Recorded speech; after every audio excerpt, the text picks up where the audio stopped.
Rekening mantan pejabat Ditjen Pajak Rafael Alun Trisambodo dan keluarganya telah diblokir, termasuk pula rekening atas nama istrinya Ernie Meike Torondek dan anak-anaknya yang termasuk Rafael, yaitu Mario Dandi Satrio.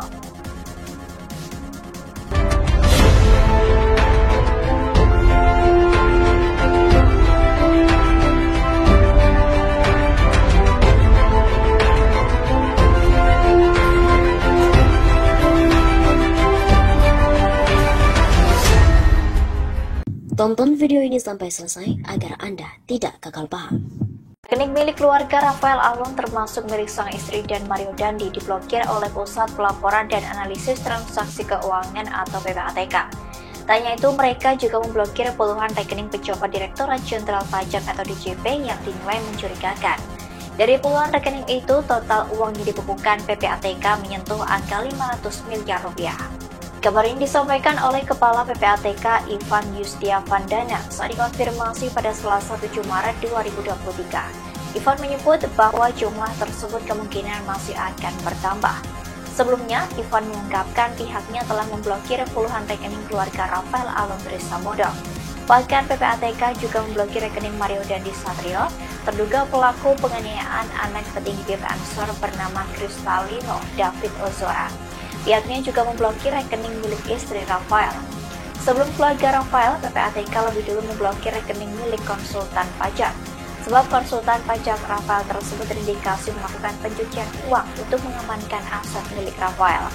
PPATK menyebut ada rekening pihak lain yang telah diblokir terkait Rafael Alun. Diduga ada transaksi keuangan dalam jumlah besar di rekening konsultan pajak tersebut yang berkaitan dengan Rafael Alun Trisambodo. Namun, Ivan enggan membongkar lebih detail terkait indikasi transaksi janggal berkaitan dengan Rafael. Kepala Pusat Pelaporan dan Analisis Transaksi Keuangan atau PPATK, Ivan Yustiavandana, membenarkannya pada Selasa 7 Maret ini. Dia mengatakan bahwa rekening keluarga Rafael dan pihak-pihak terkait kini telah dibekukan. Jumlah rekening yang diblokir, kata Ivan, mencapai puluhan juta. Kami Wuhan. Bersama yang terlanjut, PPATK mengendus adanya laporan profesional money laundering atau pencucian uang profesional. Menurut Ivan, transaksi keuangan para nomine itu cukup intens dan dilakukan dalam jumlah besar. Meski demikian, Ivan belum berkenan menyebut jumlah perputaran uang dalam indikasi pencucian uang oleh Rafael. Belakangan, konsultan yang diduga menjadi nomine Rafael itu melarikan diri ke luar negeri.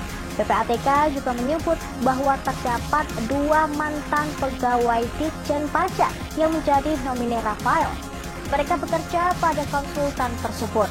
Masyarakat memang menyoroti harta kekayaan mantan Ditjen Pajak Rafael Alun Trisambodo sebesar 56,1 miliar rupiah setelah anaknya Mario Dandi Satrio melakukan penganiayaan terhadap anak pengurus BP Ansor.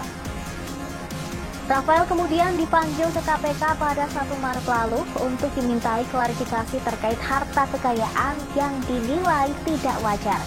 Sementara itu, Menteri Keuangan Sri Mulyani menyatakan pihaknya telah memeriksa transaksi dari 6 perusahaan yang sahamnya dimiliki oleh pegawai Direktorat Jenderal Pajak Rafael Alun Trisambodo. Sri Mulyani mengatakan hasil pemeriksaan itu nanti akan disampaikan oleh KPK. Kementerian Keuangan juga telah selesai menginvestigasi harta kekayaan milik Rafael.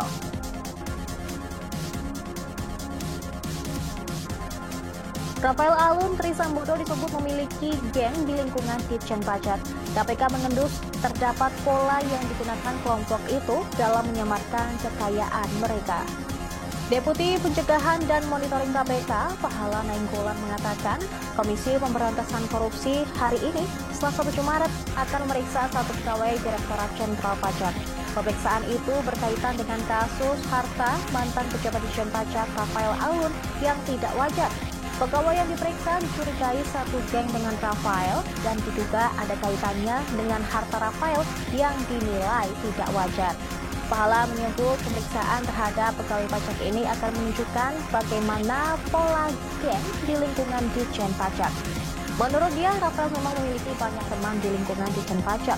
Pihaknya mengendus terdapat pola yang digunakan kelompok ini dalam menyamarkan kekayaan mereka.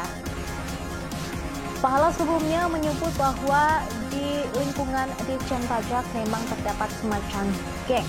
Istilah ini tidak merujuk pada komplotan seperti anak sekolah. Namun, geng ini merupakan semacam jejaring para pegawai pajak yang terhubung karena irisan pendidikan dan perjalanan karir. Pahala menyebut geng ini memiliki kemampuan yang sangat canggih dalam menyamarkan harta kekayaannya. Ia mengibaratkan geng di Ditjen Pajak itu memiliki kemampuan jurus silat yang lihai. Hal ini membuat KPK memerlukan waktu untuk memahami pola dan gerakan mereka. Namun, ia enggan membeberkan pola pegawai pajak menyembunyikan harta mereka. Namun, ia memastikan mereka begitu lihai. Pusat Pelaporan dan Analisis Transaksi Keuangan atau PPATK mengendus transaksi ganjil pejabat di lingkungan Direktorat Jenderal Pajak selain Rafael Alun Trisambodo. Kepala PPATK Ivan Yustiavandana mengatakan jumlah pejabat pajak tersebut lebih dari 1 orang. Meski demikian, Ivan enggan membeberkan nama-nama para pejabat pajak tersebut. Ia hanya mengatakan laporan hasil analisis transaksi ganjil para pejabat pajak telah diserahkan kepada Komisi Pemberantasan Korupsi. Lebih lanjut, Ivan menyebut bahwa jumlah transaksi ganjil itu mencapai lebih dari 500 miliar rupiah. Diketahui Ditjen Pajak tengah menjadi sorotan karena diduga terdapat geng yang diduga menyembunyikan harta kekayaan sebagaimana Rafael Alun. Ia terindikasi melakukan tindak pidana pencucian uang atau TPPU karena menggunakan nomine atau orang lain untuk membuka rekening dan melakukan transaksi. Persoalan ini tengah diusut KPK dan PPATK. Terbaru, KPK menyatakan bakal mengumumkan pejabat pajak selain Rafael yang laporan harta kekayaan penyelenggara negaranya mencurigakan. Pengusutan indikasi TPPU Rafael terus berkembang. PPATK telah memblokir rekening Rafael, istrinya, hingga anaknya bernama Mario Dandi Satrio dan sejumlah pihak lain. PPATK juga telah memblokir rekening konsultan pajak yang diduga menjadi nomine Rafael Alun dan sejumlah pihak lainnya. PPATK menduga terdapat pihak yang berperan sebagai pencuci uang profesional. Sebanyak 2 orang mantan pegawai Ditjen Pajak juga disebut bekerja pada konsultan tersebut.